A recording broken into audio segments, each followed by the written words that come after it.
So the other thing that you have to understand too is none of this stuff is automatic, folks. It's not just like, oh, it's 20 years, it's mine. No, you have to go to court and you have to claim it as your own, and it has to go through, once again, a public notice period where individuals could come forward and try to say no, they've not met that criteria, and prove otherwise. So you got to prove that you met the criteria to steal it. Somebody else could come forward and prove that you didn't, and Judge Judy gets to decide. It's called a suit to quiet title. Even small title defects have to go through that process. But it's a court hearing, and it's not always cheap, and it's not always easy.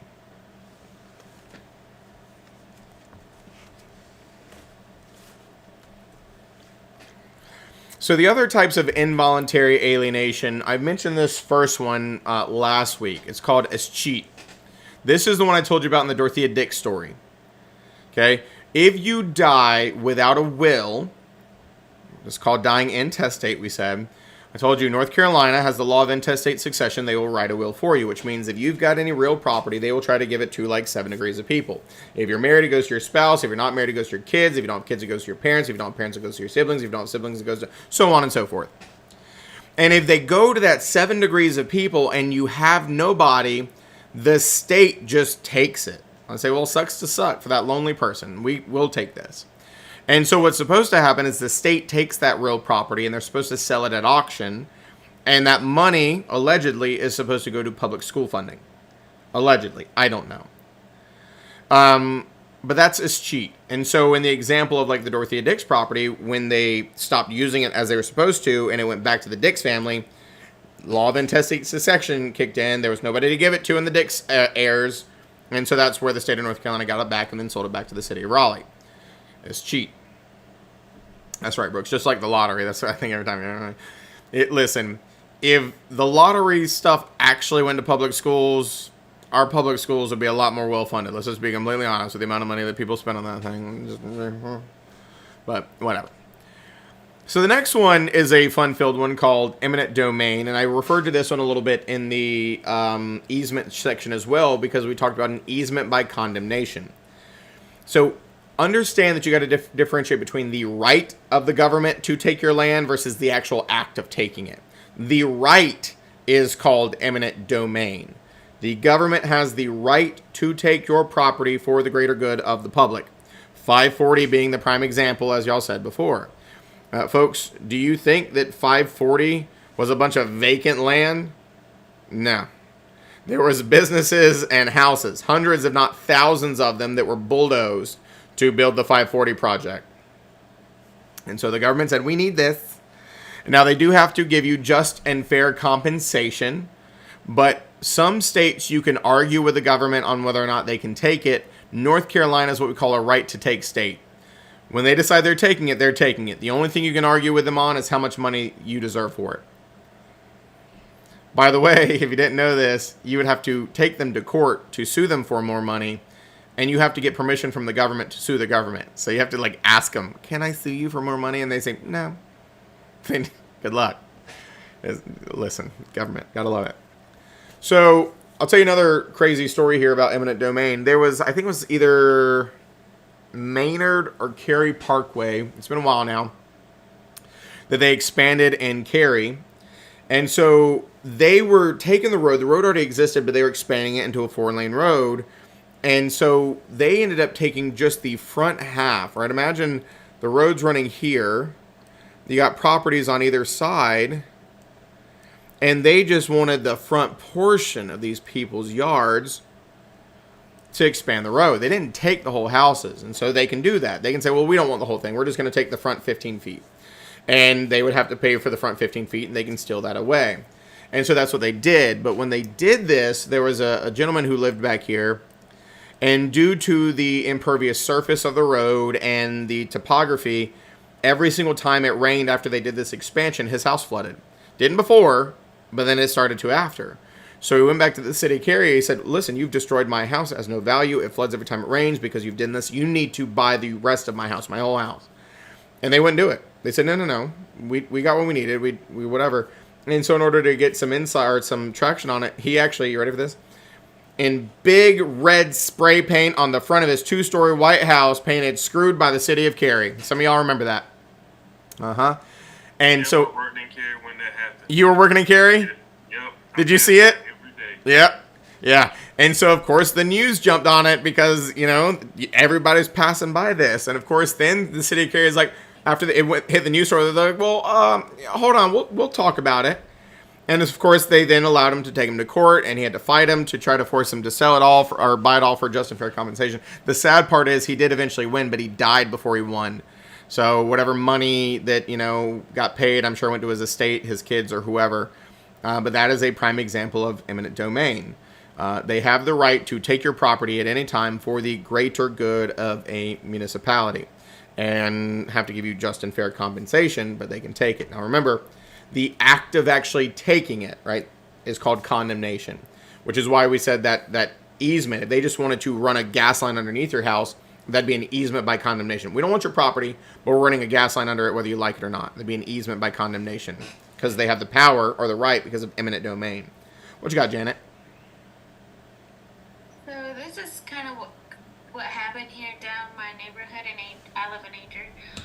They're building the road, and so they all 55? yes. So I don't know if you saw all those houses that they were out there in stores, they were knocked out. But there's this house that was, when they were knocking the houses, they would put like tape or throw out the windows first, and then smushing the house parts. But there was this house that was supposed to get knocked out also, but they eventually didn't because the owner of the house was not gonna sell it to the to the state, and the money that they gave her more money, but she kept saying no, no, no, no, no, and eventually that's the only house in 55. So if they're giving you like 200,000 for your house, and you said no, my house is worth more, what happens in that case? Do they respect? Yours must be, the one you're talking about must be a very unique circumstance because I'm telling you, nothing. They're going to take it. So when you're dealing with like a private business wanting your property, so for example, like a commercial developer, there's like a story in another state where there is a giant like commercial building or giant shopping mall, and there is this one itty bitty house right there in the midst of the shopping mall because of what you said. This one lady refused to sell, but that's a private institution just trying to pay you enough money to sell it to them. They're not the government, so they just have to keep offering you money till you say yes. The government does not need you to say yes. They can make you say yes. And so in this instance, maybe they decided they didn't need it. Maybe their plans changed. I don't know. But even if you say, I want more money, they're going to say, well, we're tearing your house down already, and you can see us in court for more money. They're going to just cut the check to you for what they think is fair. They're going to kick you out. They're going to bulldoze it. And then you would have to go to court for more money thereafter. Wow.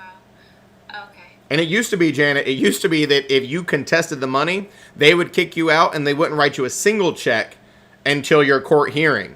Nowadays, they have to write you their initial check, but you can still go to court thereafter to try to get more. But they're kicking you out beforehand.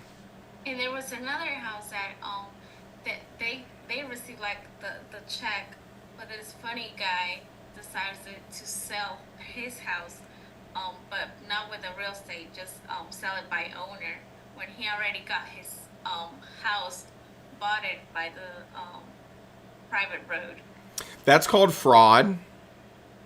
And you go to jail for that because you're selling a house that you no longer own. Exactly. Yeah. It's kind of like, I'll make this other funny comparison. I don't know if y'all saw it. Like I saw it on like one of the social medias where people are like talking about like the Chase Bank hack or something like that. It's like, oh, if you go and you like deposit this check and it's going to be like whatever. It's like, no, that's called bank fraud. And so like all these people were like actually cashing falsified checks thinking that people are going to fraud or like just accidentally deposit money in their account. Like, yeah, you're going to jail, slick. Raphael, you had your hand up before. Yeah, it's just, I'm wondering, if you buy a property, that can be taken away anytime, even though you pay everything by the government? Yeah. So you don't own anything then? You own it until you don't. Well, here's the thing, Raphael. Do you like driving down the highway? Do you like going to the public facilities like parks? Did you ever go to public school? Uh, I mean, they decide where they want to put these things, and then they just take it because it's for the greater good. So the thing is, everybody likes it until it happens to them, right? Like, oh no, 540 is great. The people who had their houses demolished probably don't agree to the same extent. But listen, for me, 540 is the best thing since sliced bread. I use that sucker all the time. What you got, Brooks? So we're talking about eminent domain and just quote unquote just compensation. Who sets the policy on what is just compensation? Is that the state, the municipality, the organization, or It is. how is that calculated? It is the municipality, and I'll answer this question kind of like I answered the why is the tax assessed value less than the sales price. What they typically do is they actually look at, trends for nowadays anyway. They look at trends for actually recently sold properties, because if they don't pay you what they think that you think you can get, you're more likely to contest it, and that bogs them down and things of that nature. So there was a while there where I think they were trying to lowball people, but especially in like this area where the economy has gone so good, they actually look at real market trends, and I'm sure they probably have an actual like real estate assessment department. There's actually people within like the DOT and the planning board that are in the land acquisitions, and they have somebody appointed to calculate that. And they have gotten a little bit better about it because they don't want to have to go to court every single time they buy it. They just want to like, take this, be done. Take this, be done. Yeah. But it's not perfect, right? Yeah. What you got, Lena? I don't know if you could answer this for me, but something I've always wondered, because I watch a lot of crime shows and everything. So, like, if somebody is like arrested and they own a house and like they get life in prison, would that be part of eminent domain where the government comes and takes their house, or if they don't have any dependents to take over? Yeah, see, that's an oddly specific question. I mean, I suppose if there's like 17 dead bodies at the house, Lena, it probably becomes the custody of the police for evidence purposes for a while, kind of like a drug house or something like that, and then it probably sold as once again, an auction. I know that is a thing for certain unique types of properties, but I mean, typically, even though you got life in prison, you still own it. And, think about Diddy. He's going to be probably going to jail for a long time. As long as he can keep paying his property taxes, he's going to be still owning that property, right? Give it to his kids. They can do it. It's still his. You don't lose your right to own property just because you're in jail. You just cannot go, No. Yeah, that's right. It's too soon. Too soon. Ugh. Yeah, that's true. If it was bought with dirty money, that'd be a different thing completely. Yeah. Yeah.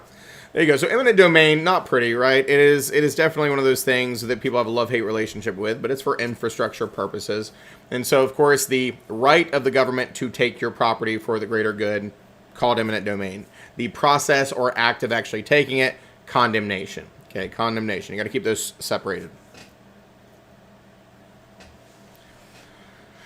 So this is where we'll just throw this list back in, and hopefully, some of these are starting to click a little bit more. We haven't hit all of them, but I keep using the term grantor and grantee, and so that's dealing with a deed.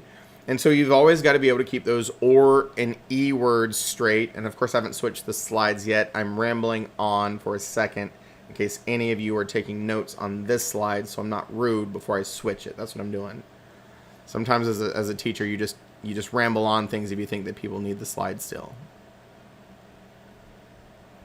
I think, Tara, you good? You need the slide? Tara looks good. Okay, anybody else? Everybody good? Cheyenne says good. So if you aren't happy, Cheyenne said it was fine, okay? So here's that list again, right? Deeds, as we said, grantor, grantee. We're going to get into offers later. You've got your offerors, your offerees, and the roles switch with counter offers. We'll get into that in great detail. Lessors, lessees, mortgagors, mortgagees, optionors, optionees. Like I said, we're going to have kind of these all in their own right. Now, the one that we're not really going to talk about more is the will. And it's not necessarily testable. But what I told you before when you leave somebody real property in a will, it's called a devise. And so the person who left the real property is called the devisor. That is the person who's now deceased. And the person who receives the real property in the will is called the devisee, or heir, inheritor, or something like that. I don't really think that's ever going to be something that you see on the test, but just in all the ors and e's together. But we'll talk about a lot of the other ones. Now, folks, before we wind on to the next break, let me introduce the concept that I told you is kind of silly, okay? First, word of caution. Right now, we're talking about deeds. And there is this list, don't focus on it yet, we're going to talk about it. There's this list of things that are required for a deed to be valid. We're later going to talk about contracts. And as I explained to you very early on, please understand the difference. A contract is an agreement to do or not do something that's potentially enforceable. A deed transfers title to property. They're both legal documents, but they're very different legal documents. Contracts are typically the precursor to a deed, right? We have a sales contract for real estate, and then it will culminate in a deed. So you got to keep them separate in your mind. If you're answering a test question, you got to understand, am I answering a test question about a deed, or am I answering a test question about a contract? Because there's going to be some very similar language for both. And they each have their own set of what makes them valid versus not valid. Anthony, I'm going to get myself a parrot. Okay, listen, I'm going to just put it on my shoulder. And so that way, anytime y'all say, it's like, all right, play it back, right? It's like, squawk, don't confuse contracts and deeds, right? And then I'm going to give him a cracker. I'm going to look like a nutty pirate teacher just because of you, Anthony. I hope you're happy. I don't even know what I said. But that's the worst when y'all say, can y'all repeat that? Listen, it just flow. I don't even know what I said 5 seconds ago. Tell me what I was talking about and I'll repeat it. What was I talking about? You said that a contract is to do or not. Yeah, a contract is a promise to do or not do something between legally competent parties that's enforceable. And a deed transfers title from one property or one person to another person. Got it. There you go. That's right. Oh, that's right. ECU would be proud. Become a pirate teacher with a parrot. And the concept is gold, or I need gold too as a pirate, because both are valid. Purple and gold? Oh, y'all were doing the chant. Nerds. Yeah, it's the chant. I caught it. There was 2 golds, and I'm like, okay, I get it now. Hey, just because you don't get it and you're not part of the in crowd doesn't mean you gotta be mad about it, bro. I'm mad. You do you, okay? Listen. Respect. I like ECU. I mean, I'm a state fan, but like I like ECU. I mean, we're just fired our coach, though. Oh, there you go. There you go. That's fair. So, let me just talk a little bit more, folks. Here's the thing. This is a long list. And I wish I could tell you that I had some cutesy mnemonic to help you remember this list. I don't. This is just one of those things that you're going to have to commit to memory. And here's why I say this. On the next slide, you know what's going to be on there? You ready for this? A cutesy mnemonic. Why did I just say I don't have one? Because the mnemonic sucks. I didn't come up with it, and I don't like it. It's in there if you're a psychopath and you think it'll help you, but it doesn't. It's bad, it's worthless, it's garbage. I'm telling you. But if you like it, you do you. Otherwise, you're just going to have to memorize these things, okay, about what makes a deed valid. Don't I always, Brooks? Tell you don't I always? I keep it real, folks. Listen. All right, I'm not sugarcoating nothing. All right, I'm here to give y'all the real stuff. The most excited. So let me jump back into what I was saying with deeds, okay? Folks, this is kind of the weird thing. If you've never bought a house, let me explain in a nutshell how this works. after you identify a house you want to buy and you get under contract to buy it, we kind of said this earlier when we were talking about title issues. You will pick an attorney, and that attorney will do a title search. They'll look for liens on the property, make sure that we're aware of them, make sure that all the conveyances make sense. There's nothing weird that would prevent you from having what we call clear title conveyed to you. And then the attorney will draft up the new deed that we're talking about, right? I told you there's a new deed for every conveyance. The attorney will draft it up, and then the grantor will sign it, has to meet certain legal criteria, and then the attorney records it. When I say records it, it goes back to that Register of Deeds office, right? Recordation means puts it in the public record. And so what recording does is it serves as constructive notice to the public that this conveyance happened. So have you ever driven past a house and you thought to yourself, that's a nice house. I wonder who owns it. You ever done that? I do that all the time.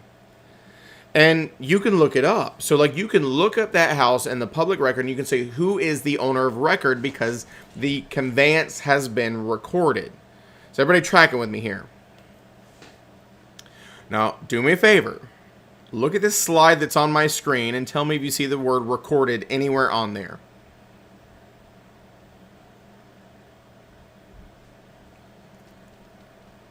Everybody see the word recorded? No. You do not. And this is what you've got to understand that I hate about this section. A deed can still be valid, legally speaking, even if it's not recorded. But in the real world, we would be absolutely asinine to not record it, to serve as public and constructive notice, to let people know. And I'm going to try to explain that in a couple different ways, but this is where I told you I don't like this section, because what you have to understand for the test and what you have to understand for the real world are not the same thing. So let's just go down this list, okay? In order for a deed to be valid, when I say valid, it really means valid between the grantor and the grantee. So a deed does have to be in writing. You cannot transfer ownership of property by word of mouth. Okay, it has to be in writing. You have to have the legal capacity of the grantor. Now, when we say legal capacity in this class, think of it basically as the same criteria for this class. 18, sane, and sober. Now, for the sake of this class, 2 out of 3 ain't bad on any given night, you know what I'm saying? But 18, sane, and sober. So, can't be a minor, have to be of sound mind in many facets. So, you have to have the legal capacity to enter into this legal agreement. We have to identify the grantor and the grantee. It has to contain adequate words of conveyance. Now, there was adequate words of conveyance on that deed example I had earlier, but I didn't point it out because you hadn't heard this yet. And so it says something along the lines of, does hereby bargain, exchange, grant, and convey, right? It'll have these words, these adequate words of conveyance. Now, this is another weird one depending on resources that you look at. Some will say you do, and some will say you don't have to have consideration. You do have to have consideration, but understand that consideration is kind of an abstract thing for deeds. Consideration means something of value. Folks, for deeds, it could be love and affection. It could be because I want to, because I like them, because I whatever. But there does need to be some reason, something of value, typically. Must have an accurate legal description. Has to be signed by the grantor, not the grantee, and has to be delivered and voluntarily accepted. So, let me walk you through this. Imagine that I took a piece of paper and I typed up everything that was necessary on that piece of paper, so it's in writing. And on that piece of paper, I typed up that I wanted to give ownership of my property to Ashley A, because she's sitting right beside me here on Zoom land, so I can keep my memories straight, because I always forget who I name. So Ashley A is right beside me. And so I name myself as the grantor. I name Ashley A as the grantee. It has adequate words of conveyance, and I state that there's consideration for me giving this property to Ashley. Has an accurate legal description, and I sign it and I hand this deed over to Ashley. Here's my question for you. Does Ashley now own my property?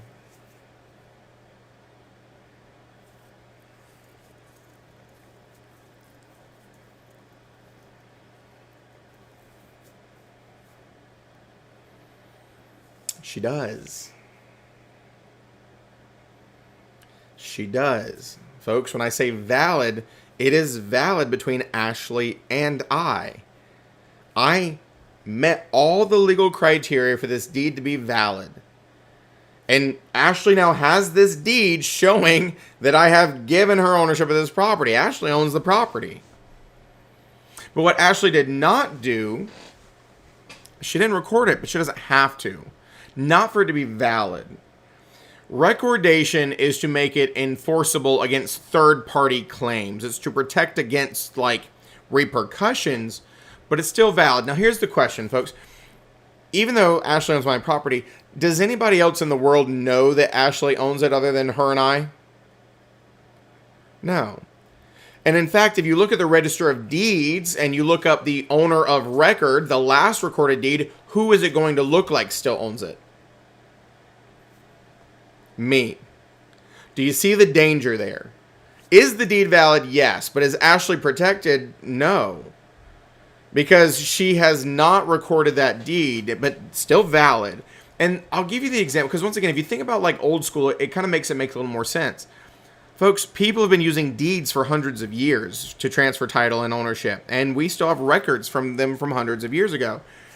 And so imagine back in the day when you went to town once a month on your horse, it wouldn't make sense to take a 8-hour horse ride to record a deed every time we sold property. So what would we do? We would draft up a deed at the ranch where we just sold a chunk to our neighbor. And the next time you went to the courthouse, you would record it. It was still a valid deed at the time, and you would eventually record it to protect your interest. But if all these things are present, it's valid. Now let me change something here. Same scenario. I type up this document. It contains all the things. It's signed. It names me. It names Ashley. It names all these different things. But then I never give it to Ashley, and I never tell Ashley that I drafted up this deed. And instead, I put it in my safe. And let's say it sits there for a while, and then I die. And then my kids open my safe, and they find that document in my safe. Does Ashley now own the property?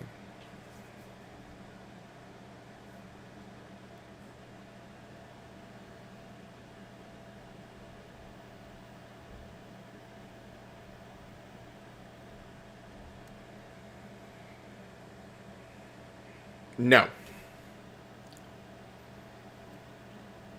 No. Delivered and voluntarily accepted. Ashley was not made aware of it in any way, shape, or form. Writing it isn't enough. It would have to be like given to her. She'd have to be made aware of it, right? She'd have to have a copy of it.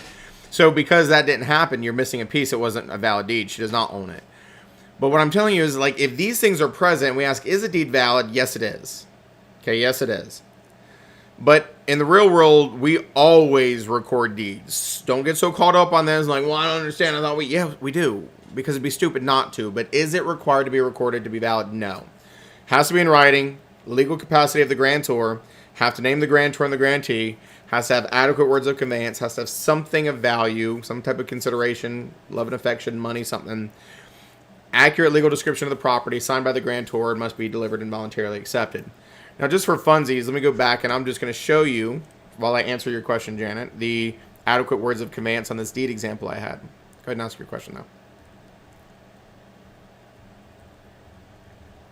Okay, so when I purchased my house, they told me that I was gonna get a copy of my deed.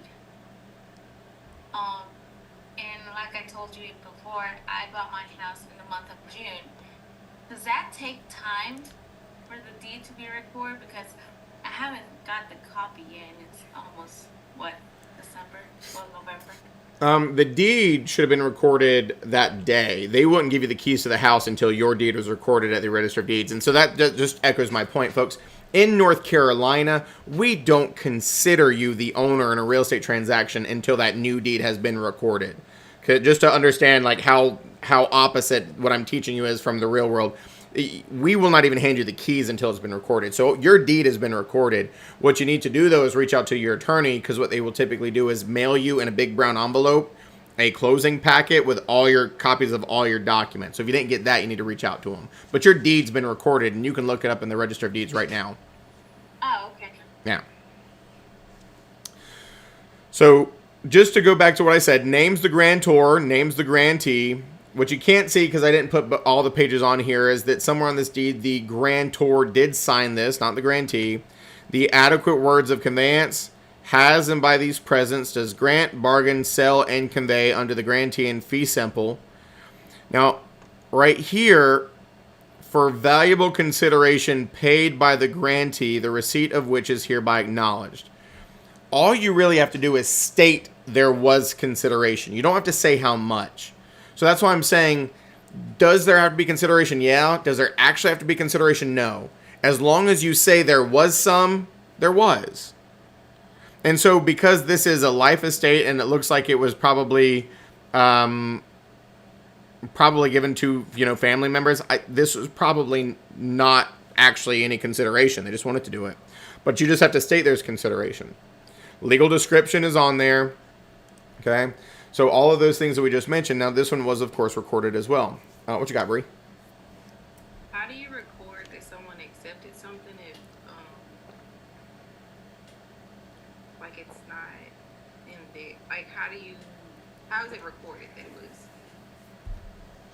valid? If I don't have to sign it. Delivered and voluntarily accepted means you have a copy of it. Now, for the sake of the real world, recordation means the attorney ends up recording it on behalf of your instructions, which means that you have accepted it. But of course, who's not going to accept it? As long as you've been made aware of it, is really what it comes down to. We have evidence that you've been made aware of it. Okay. Yeah. So, here's where I told you that cutesy tootsy mnemonic exists, but it's worthless. So that list that I just gave you, let me scroll back here, is important. Here's the mnemonic that it gives you, and I hate it because it doesn't match up well. The mnemonic is, I get paid with every deal. And so I is supposed to be in writing, G is supposed to be legal capacity of the grantor, but then like paid, you would think would have to deal with it, has to have consideration, but nope, it says legal description, and then words, adequate words of conveyance, and then execution. Execution is a fancy word for signed. I don't like it. I think it's stupid. I think it's a horrible mnemonic. I don't think it will ever help you. You have copies of the slides. If you like it, psychopath, use it. Okay? But if you don't. It's just, I don't like it. It's in there. I don't like it. Now let me explain a couple other things as we continue on with these thought processes, folks. In North Carolina, and most states have their own version, we have something called the Statute of Frauds. As you might imagine, there are certain documents that have a higher likelihood for fraudulent activity. Contracts, deeds, things of that nature. And so the Statute of Frauds is this law in North Carolina that says because of the sensitivity of certain documents and the likelihood of fraud, we don't consider certain things to be enforceable in a court of law unless they are in writing. Now, I want you to listen to me here. I'm not telling you everything has to be in writing. Absolutely not the case. Certain things have to be in writing to be enforceable in a court of law. Meaning, if they were not, then you have no legal claim to go to court over it. So let's change the scenario with Ashley A. I say, Ashley A., you want my property? And Ashley A. says, yeah, I want your property. I said, all right, girl, it's yours. And when I say, well, no, I was just kidding, and she tries to go to court, and she's like, well, no, Seth transferred ownership of his property to me. And they're going to say, well, where's your written deed? She's going to say, no, it was like a word of mouth thing, and then we like dapped it up after, and he said, like, I owned it, and we were like, we were real cool about it. So like, he said I owned it, and I should own it. They're not going to hear that in court. Because what they're saying is, like, there are certain things so sensitive, they're like, no, we would be bogged down forever if we heard every single time somebody's like, yeah, somebody said I own this. No, they're not going to hear that. right? They're not even going to let you bring that to court. That's what we're saying. But there are things that you can take to court just by word of mouth. Certain things you cannot. The things you cannot take to court by word of mouth, the things that have to be in writing to be enforceable in a court of law: deeds, restrictive covenants, contracts for the sale of real property, leases for real property exceeding 3 years, just to name a few. I'm going to repeat that last one again.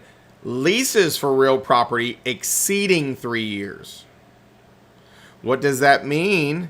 That means if you have a lease on a property for 1 year and it's just a verbal or oral lease, you can take somebody to court over it. It was not required to be in writing because it's less than 3 years. If you've got a 10-year lease that's a verbal agreement, you can't take that to court because that should have been in writing. Is everybody kind of following along with me here? So one of the most testable things, you have to understand, the statute of frauds says certain things need to be in writing to be enforceable in a court of law. Why am I putting special emphasis on this? There's another piece of legislation with a similar concept, similar list, that does something different. So statute of frauds, writing. Statute of frauds, writing. Statute of frauds, writing. Statute of frauds, writing. Statute of frauds.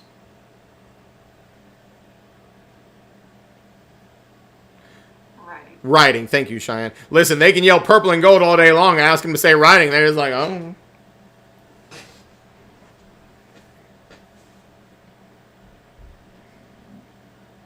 I'm waiting for Brooks. I see you typing. I'm waiting.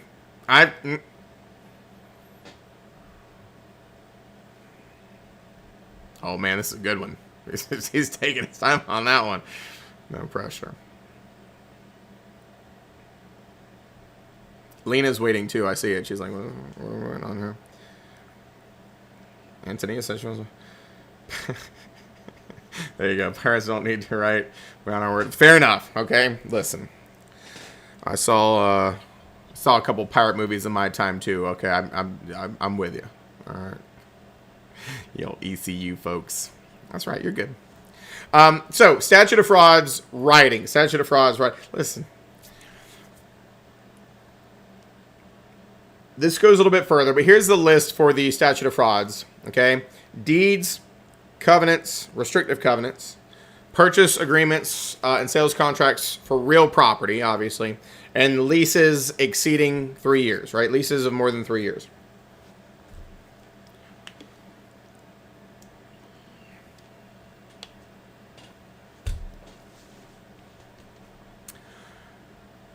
Now that I've beat it in your heads that the statute of frauds deals with certain things needing to be in writing, let me introduce the other piece of legislation that I told you you're going to try to confuse it with.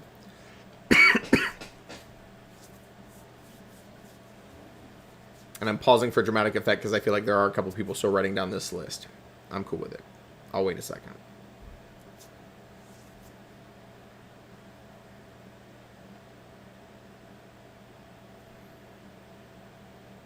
Anthony, are you repeating what I taught you, or are you just like talking to yourself? Like, yeah, you're repeating it? There you go. Good on you. That's right. I always like to check. Like, sometimes I'm telling you, I just like analyze, and I'm just like, what's going on out there? She's just repeating stuff, and some of y'all are just trying to figure out other questions you can try to, throw at me. What you got, Lena? Oh, I can't. Hold on. Do you have your microphone? Do you have like a headset microphone that's up or something? Like I can't hear you very well. Sorry. Oh, there it is. I'm smart. Yeah. So I'm trying to figure out this lease is less than 3 years because my residents signed leases for 12 months and I still take them to court if, because they signed the lease saying that they don't pay. No. Yeah, right. You just said it. Here's the thing. You still have them sign it. What I'm telling you is even if it was a verbal agreement for 12 months. Lena, would you like to rent my house for 12 months? You say yes. I say, great, it's $1,100 a month. And we dab it up, right? And that could still be taken to court if one of us screwed up. So I'm saying you cannot take it to court if it was more than 3 years and not in writing. But the thing is, Yeah, you kind of got. And so the thing that you have to understand too is, if we had a verbal 12-month agreement and we took each other to court, it's literally a he said, she said case, isn't it? That's going to be a hot mess express. So you'd be just stupid to not get a 12-month lease in writing. Any landlord with half a brain knows that. So we always do it, but we're saying it could still be taken. Judge Judy would allow it into her courtroom, even if it was a verbal agreement, since it was a lease of less than 3 years. That's what I'm stating. So, of course, the written one can. Yeah, I can't send anybody to my lawyers if I don't have a signed lease, though. That's where I was coming from. Well, that's because it's a frivolous case. It's not going to go well. Right. Yeah, that's right. There's nothing to go off of except for a couple text messages, word of mouth. She said this, I said that. Yeah, it's a mess. That's right. What you got, Bree? Okay, y'all just confused me. I might be being slow for the moment. It's okay. It is late. Okay, statute of frauds must be in writing. Certain things must be in writing to be able to take them to Judge Judy for her to be willing to enforce them. Okay. And these are the documents. These are them. Got it. Thank you. Mm-hmm. So, word of mouth conveyance of property, never going to be admissible in a court of law. Word of mouth restrictive covenants, never going to be admissible in a court of law. Word of mouth sales contract for real estate, never going to be admissible in a court of law. And leases in excess of 3 years that were word of mouth, never going to be admissible in a court of law. Anything else, everything else, basically, even if it was verbal, you can take it to court. Is it going to be a stupid case? Yeah. But can you take it to court? Yeah. There you go. So here's the other one. The other one is called the Connor Act. The Connor Act. And the Connor Act, folks, the list for the Connor Act is identical. But what the Connor Act says, certain things need to be recorded at the Register of Deeds, public record, to make it enforceable, or in other words, to protect you against third-party claims. Somebody coming and trying to claim superior ownership. Somebody trying to claim that they never sold it or transferred it to you. Somebody, anything like that. So this is why we always record these things, to protect or make it enforceable against third-party claims. So let me explain something to you. Okay, go back to the scenario where I said, Ashley A., I sold her my house, or gave her my house, whatever, and I put a deed and I handed it to her. She was the owner. It was a valid deed. But if you look at the Register of Deeds, I still look like the owner. Now, it kind of goes back to what somebody was saying earlier about they got their money and they tried to sell the property again. Well, that's called fraud. Well, let me introduce fraud again. If I gave my property to Ashley A., and then I turned around and I sold it to Jack as well, and drafted up another deed stating that I was giving this property to Jack, I'm not the legal owner anymore. It looks like I am the Register of Deeds. And so if Ashley doesn't record her deed, but then when I give Jack this other deed and he goes and records it, he's going to be the owner. Like if you look at the public record, it's going to look like he's the owner. He just laid out his claim. He just made constructive notice that he was the owner. So we record it to protect our interest or make it enforceable against third-party claims. So Connor Act deals with recordation. Statute of frauds, writing. The lists are the same. Deeds, leases in excess of 3 years, technically contracts for the sale of real property. I'll explain that later. We don't typically record them, but they can be. And restrictive covenants.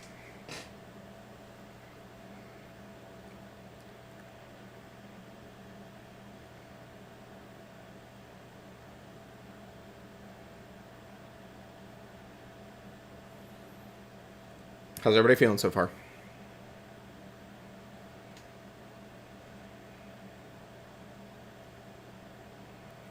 Anthony, I appreciate you giving me a thumbs up, because everybody else just they either did nothing or they did that half little face twitch. So I know they're not dead. They're just that's a good smile, Cheyenne. That works. Donna smiled too. Some of you are way more reactive than others, right? Chelsea, don't look at me like that. I'm still mad about the tax question, okay? You know what you did. Hanging on by a thread, I hear you. So I'm checking. Okay, I know this stuff's kind of rough. I know. Just making sure. Brad, you okay over there? Good deal. Lisette, rocking and rolling? Yeah, all right. Araceli, how you feeling? Good. Sure, why not? Victor, good. Yeah. Question. Uh-huh. So is the Connor Act set in place to make sure that nobody can get away with just the statute of fraud? It is not so nobody can get away with just the statute of frauds. It is just additional protections. Because let's go back to what I said earlier with I had a valid deed between Ashley A and I. Nobody else knew that. So Ashley's not very well protected from me trying to commit fraud or somebody else trying to commit fraud. So the Connor Act exists to help protect yourself in certain situations. That's why it exists. It's just it's the public right. Here's what I want you to think of the Register of Deeds as, okay? You ever see those like old English movies like in the industrial era, and there's like some like 6-year-old kid wandering around like proclaiming like, hear ye, let it be known that this Friday on blah, blah, blah, blah, blah, right? Like it's basically like making a public announcement. Like if you care, here's what you need to know. That's what it is. It's kind of like a much more formal version of a newspaper, right? You put it in the Register of Deeds, and like if somebody wants to find out, you are notifying somebody, I own this now. This has been given to me. I have this contract. I have this lease. And by making it known to the public, you protect yourself further from fraud or other people trying to do fraudulent things.